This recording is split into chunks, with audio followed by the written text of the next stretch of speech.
నమస్తే, welcome to special focus. Gold bonds ఇప్పుడిప్పుడే జనంలోకి వెళ్తున్న కొత్త రకం ఇన్వెస్ట్మెంట్. ఇప్పటి వరకు బంగారం కొనటం, ధరించటం, మహా అయితే అవసరానికి తాకట్టు పెట్టడం వరకే మనవాళ్లకు బంగారానికి ఉన్న అనుబంధం. ప్రస్తుతం బంగారం కలిగి ఉండటం వల్ల ఆదాయం కూడా వస్తోంది. అదే గోల్డ్ బాండ్. మొదటి 3 విడతలుగా ఈ బాండ్ల జారీ జరిగింది. త్వరలో 4వ బాండ్ల జారీ ఉంటుంది. ఈ సమయంలో గోల్డ్ బాండ్ల జారీ విధానం ఎలా ఉంటుంది, వీటి వడ్డీ రేట్లు ఎలా ఉంటాయో ఇప్పుడు చూద్దాం.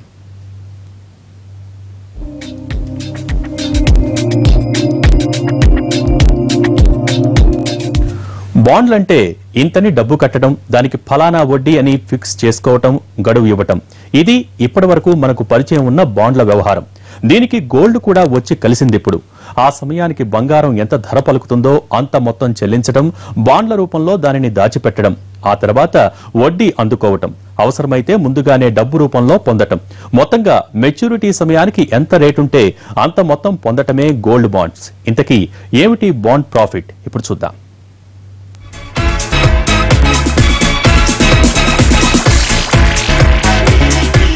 ఇన్వెస్టర్లకు అందుబాటులోకి వచ్చిన కొత్త పెట్టుబడి సాధనం సావరిన్ గోల్డ్ బాండ్స్. ఒకసారి ఫిక్స్ చేస్తే ఇక కొంతకాలం పాటు దాని జోలికి వెళ్లకుండా ఉండే వాళ్ల కోసం వచ్చిన మంచి పథకం ESGP. ఇప్పటి వరకు 3 దఫాలుగా RBI ఈ బాండ్లను జారీ చేసింది. ఈ నెలాఖరులో 4వసారి బాండ్ల జారీ ఉంటుందని అంటున్నారు.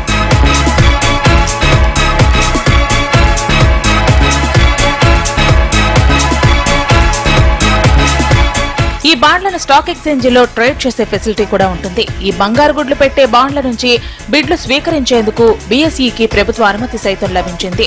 ఈ మంత్ ఎండింగ్ లో ప్రధాన స్టాక్ ఎక్స్చేంజీల్లో ట్రేడింగ్ మొదలయ్యే అవకాశం ఉంది. ఇంతకీ సావరిన్ గోల్డ్ బాండ్స్ అంటే ఏమిటి? అంటే బంగారం రూపంలో ఉన్న ప్రభుత్వ సెక్యూరిటీలే సావరిన్ గోల్డ్ బాండ్స్. ఈ బాండ్లను భారత ప్రభుత్వం తరఫున భారత రిజర్వ్ బ్యాంక్ జారీ చేస్తోంది. బంగారాన్ని భౌతిక రూపంలో కలిగి ఉండటానికి బదులు వీటిని అందుబాటులోకి తెచ్చారు.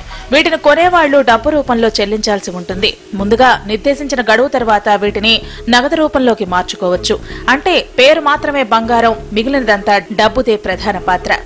ఒక రకంగా చెబితే గోల్డ్ మార్కెట్ ఆధారంగా సాగే ఒకానొక ఫిక్స్డ్ డిపాజిట్ స్కీమ్ ఈ గోల్డ్ బాండ్ స్కీమ్.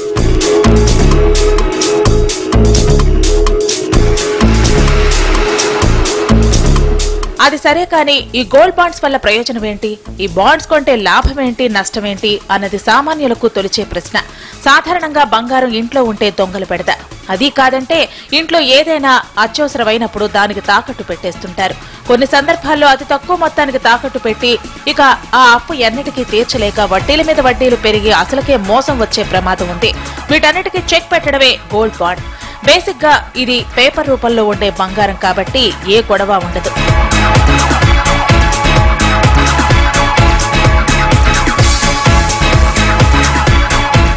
ఇక మెచ్యూరిటీ సమయంలో ఉన్న బంగారం ధర ఆధారంగా చెల్లింపులుంటాయి. అంటే మీరు 10 గ్రాముల 25,000 ఉన్నప్పుడు ఈ బాండ్లు కొన్నట్లయితే బాండ్ మెచ్యూరిటీ సమయానికి 10 గ్రాముల బంగారం ధర 35,000 ఉంటే అదే ధరను బట్టి చెల్లిస్తారన్నమాట. ముందుగానే వడ్డీ రేటు నిర్ణయిస్తారు కాబట్టి ఈ విషయంలో ఎలాంటి హెచ్చు తగ్గులుండవు. మార్కెట్లో బంగారం ధర తగ్గితే అన్న అనుమానం రావచ్చు. అదే నిజమే. మనం కొన్న సమయానికన్నా తక్కువకు పడిపోతే తక్కువ మొత్తమే వస్తుంది, విలువ తగ్గుతుంది. కానీ యూనిట్ల సంఖ్య ఎంత మాత్రం తగ్గదు. మీరెన్ని గ్రాములను కొనుగోలు చేస్తే అన్ని గ్రాముల విలువ వస్తుంది. అదే సమయంలో గ్రాము విలువ మార్కెట్లో ఎంత ఉంటుందో అంతే వస్తుంది. ఇదే ఇక్కడ మామూలు బాండ్లకు బంగారం బాండ్లకు ఉన్న తేడా.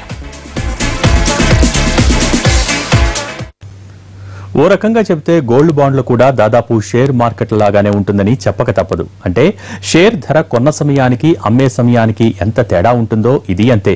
ఇంతకీ గోల్డ్ బాండ్లలో పెట్టుబడి ఎంత పెట్టవచ్చు, వడ్డీ రేట్లు ఎలా ఉంటాయి, ఎక్కడ కొనాలి ఇప్పుడు చూద్దాం.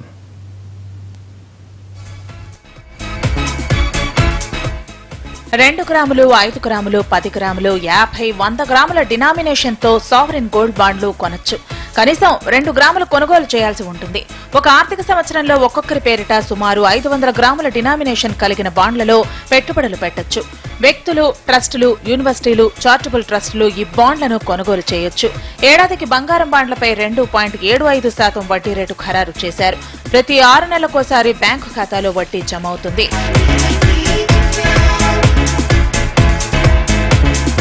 లాభ నష్టాల సంగతి సరే, ఇంతకీ ఇవెక్కడ లభిస్తాయంటే షెడ్యూల్డ్ కమర్షియల్ బ్యాంకులు, SHCIL ఆఫీసులు, ఎంపిక చేసిన తపాలా కార్యాలయాల్లో ఈ బాండ్లకు సంబంధించిన దరఖాస్తులు పొందవచ్చు. షెడ్యూల్డ్ కమర్షియల్ బ్యాంకుల వెబ్సైట్ల ద్వారా కూడా అప్లై చేసుకోవచ్చు. ఇందుకు గాను Aadhaar card, pan card, passport, voter ID వంటివి అవసరం. బ్యాంకు కస్టమర్లకు వేరుగా KYC అవసరం ఉండదు. అర్హతకు సంబంధించిన వివరాలు సరిగా ఉంటే బాండ్లను కేటాయిస్తారు. SGB జారీ తేదీన సంబంధిత కస్టమర్లకు హోల్డింగ్ సర్టిఫికెట్ జారీ చేస్తారు. ఎక్కడైతే దరఖాస్తు చేస్తారో అక్కడే దీన్ని పొందవచ్చు.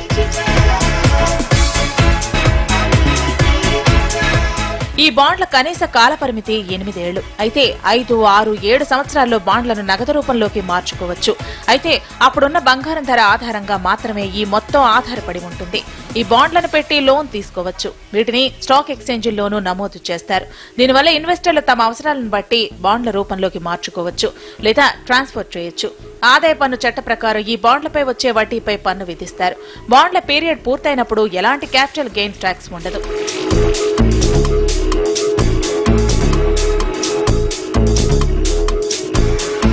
ప్రస్తుతం విషయానికి వస్తే 10 గ్రాముల బంగారం ధర 29,000 రూపాయలుంది. కొన్నాళ్ల క్రితం 10 గ్రాముల ధర 25,000కు పడిపోయిన విషయం అందరికీ తెలిసిందే. ఇప్పుడిప్పుడే బంగారం ధర క్రమంగా కోలుకుంటూ వస్తోంది. వచ్చే రోజుల్లో 10 గ్రాముల బంగారం 30,000 దాటే అవకాశం ఉందని అంటున్నారు అనలిస్టులు. ప్రస్తుతం ఉన్న ధరల్లో బాండ్లు కొనటం ఎంతైనా ఉత్తమం అంటున్నారు మార్కెట్ విశ్లేషకులు.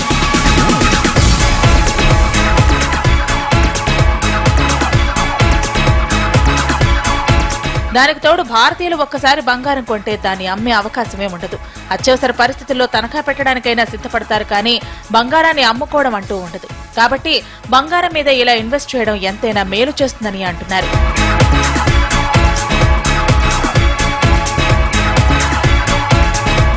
మామూలుగా మన వాళ్లకు బంగారం వల్ల ఇప్పటి వరకు ఉన్న ప్రయోజనాలు రెండే. ఒకటి, పెళ్లి పేరంటాలప్పుడు అట్టహాసంగా నగలు ధరించి దర్పం ప్రదర్శించడం. 2, అత్యవసరానికి తాకట్టు పెట్టడం. ఇప్పుడు బంగారం వల్ల మరో 2 ప్రయోజనాలు కూడా కలిసి వస్తున్నాయి. బాండ్ల రూపంలో కొన్న బంగారం బాతులా మారి వడ్డీ గుడ్లు పెడుతుంది. ఖచ్చితంగా నెలకు ఇంతని వడ్డీ తెచ్చి పెడుతుంది. అంతేనా, ఆ సమయానికి బంగారం ధర భారీగా పెరిగితే ఆ మొత్తం కూడా మన ఖాతాలో కలుస్తుంది. కాబట్టి గోల్డ్ బాండ్లు మంచివేనంటున్నారు నిపుణులు. బంగారం కోసం వెచ్చించే సొమ్ము దేశ అభివృద్ధికి. ఇది గోల్డ్ స్కీమ్ అసలు ఉద్దేశం. అంతేకాదు, విపరీతంగా పెరిగిపోతున్న బంగారం దిగుమతుల్ని సాధ్యమైనంత తగ్గించడం మరో టార్గెట్. అంతేనా, ఇళ్లలో ఉన్న బంగారాన్ని వ్యవస్థలోకి తీసుకురావటం మరో లక్ష్యం. ఇలా బంగారు పథకం వెనుక ఇన్నేసి విషయాలు దాగి ఉన్నాయి. మరి ఇదంతా సాధ్యమేనా?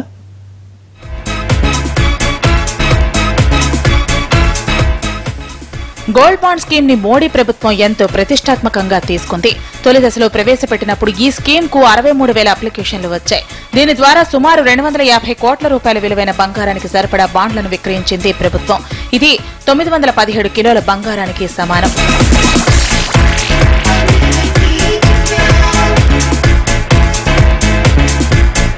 ఇదే ఊపులో రెండో విడతను సైతం ప్రారంభించింది. జనవరి 18 నుంచి 22 మధ్య గల ఈ టర్మ్ లో మొత్తం 3,16,000 దరఖాస్తులు వచ్చాయి. వీటి ద్వారా 750 కోట్ల విలువైన 2,872 కిలోల బంగారం బాండ్ల రూపంలోకి వచ్చింది. మార్చిలో మూడో విడతగా మార్చిలో వచ్చిన బాండ్లకు గాను 64,000 దరఖాస్తులు వచ్చాయి. వీటి ద్వారా మొత్తం 329 కోట్ల రూపాయల విలువైన 1,128 కిలోల బంగారం బాండ్ల రూపంలోకి వెళ్లింది. బంగారు బాండ్ల రూపంలో 15,000 కోట్లను సేకరించాలన్నది ప్రభుత్వ లక్ష్యం. ఇప్పటి వరకు కనీసం 1,500 కోట్ల రూపాయలను కూడా సేకరించలేదు. రెండో విడత మాత్రమే అత్యధిక అప్లికేషన్లు వచ్చాయి. ఇప్పటి వరకు మొత్తం 1,330 కోట్ల రూపాయలను మాత్రమే సమీకరించగలిగారు. అంటే గట్టిగా అనుకున్న లక్ష్యానికి 10% కూడా చేరుకోలేకపోయింది పథకం. మన దేశం ప్రతి ఏటా 1000 టన్నుల బంగారం దిగుమతి చేసుకుంటోంది. ఈ మొత్తాన్ని బాగా తగ్గించాలన్నది ఆలోచన. మన వాళ్లు ఈ బంగారం మొత్తాన్ని ఇంట్లో దాచేసి ఆ విలువను నిర్వీర్యం చేస్తున్నారన్నది ఆరోపణ. ఇలా అనవసరంగా డబ్బును బంగారం రూపంలో దాచడం ఎందుకు? అదే డబ్బును బాండ్ల రూపంలో పెట్టుబడి పెడితే ఇటు బంగారు దిగుమతి తగ్గుతుంది, అటు పెట్టుబడికి తగ్గ వడ్డీ కూడా చేతికి అందుతుంది. లాభానికి లాభం, భరోసాకి భరోసా అన్నది ఉద్దేశం.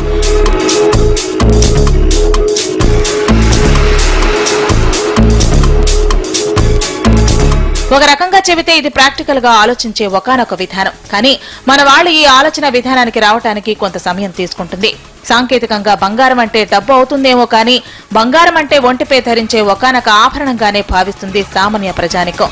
పెళ్లి పేరంటాలప్పుడు పెట్టిపోతలకు గౌరవ ప్రతిష్టలకు ప్రతీకగానే ఫీల్ అవుతుంటారు. బంగారంలో ఇన్నేసి రాగద్వేషాలున్నాయి. ప్రాక్టికల్ గా మాట్లాడితే బంగారంలో పెట్టే ప్రతి రూపాయి పెట్టుబడే. ఈ డబ్బును వాడకంలోకి తేవాలనుకుంటోంది ప్రభుత్వం. ఇలాంటి టెక్నికల్ ప్రాసెస్ షేర్ మార్కెట్ లో ట్రేడింగ్ చేసే వాళ్లకు ఒకళ్ళొచ్చి ప్రత్యేకించి చెప్పనక్కర్లేదు. కారణం వాళ్ళకి ఇవన్నీ కొట్టిన పిండి. ప్రభుత్వ ఉద్దేశం ఇళ్లలో ఎందుకు పనికిరాకుండా మూలుగుతున్న బంగారాన్ని బయటకు తేవటం. ఈ బంగారాన్ని ఎలాగైనా సరే వినియోగంలోకి తేవాలన్నది లక్ష్యం. ఇదంత తేలిక కాదు. కారణం బంగారం అంటే మన వాళ్లకు డబ్బు కాదు, సెంటిమెంట్.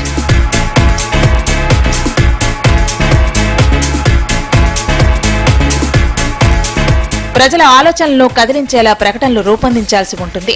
వచ్చే రోజుల్లో బంగారం బదులు బాండ్లను కలిగి ఉండటం ఎంత శ్రేయస్కరమో అర్థమయ్యేలా ప్రచారం చేయాల్సి ఉంటుంది. సామాన్యుల బీరువాల్లో ములుగుతున్న బంగారాన్ని మార్కెట్లోకి తీసుకురావాలనుకున్న కేంద్రం ఆ దిశగా ప్రయత్నాలు చేస్తున్నట్టే కనిపించదు.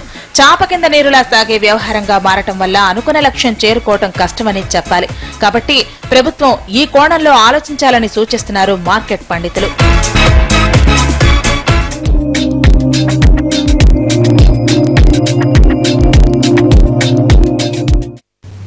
ఇప్పుడు బ్రేక్ తీసుకుందాం.